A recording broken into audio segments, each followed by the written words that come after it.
નમસ્કાર, હું છું પ્રિયા અને તમે જોઈ રહ્યા છો જનતા કી જાણકારી ન્યૂઝ।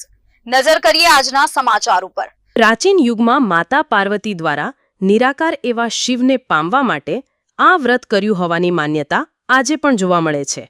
સનાતન ધર્મની લોક પરંપરા અનુસાર માતા પાર્વતીએ 5 દિવસ સુધી મહાદેવનું પૂજન અર્ચન કરીને તેમને પતિ તરીકે પ્રાપ્ત કર્યા હતા। ત્યારથી જયા પાર્વતી વ્રતની ઉજવણી કરવામાં આવે છે। ત્યારે આજથી જયા પાર્વતીના વ્રતનો પ્રારંભ થયો છે। કુંવારિકાઓ તેમજ સૌભાગ્યવતી સ્ત્રીઓ 5 દિવસ સુધી માતા પાર્વતીનું પૂજન અર્ચન કરે છે। જે વ્રતને લઈને સવારથી લખતર શહેર સહિત ગ્રામ્ય વિસ્તારના શિવ મંદિરોમાં વહેલી સવારથી કુંવારિકાઓ અને સૌભાગ્યવતી સ્ત્રીઓ મંદિરોમાં શણગાર સજીને પહોંચી હતી।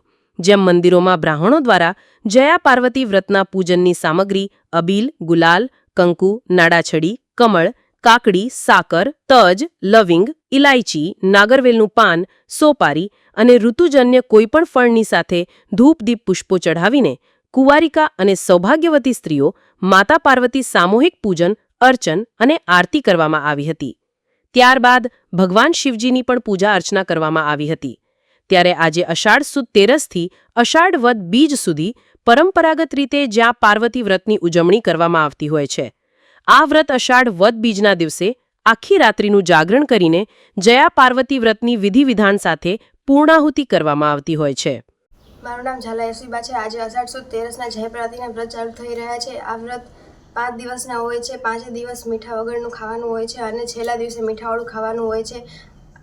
આ 5 દિવસ અમે બ્રાહ્મણોના ઘરે જઈને વ્રતની પૂજા કરીએ છીએ અને છેલ્લા દિવસે રાત્રે જાગરણ કરીએ છીએ અને જાગરણના બીજા દિવસે ઝવેરાની પૂજા કરીને તળાવમાં પધરાવવાના હોય છે અને 5 દિવસ દરમિયાન અમે ઉજવણી કરીએ છીએ।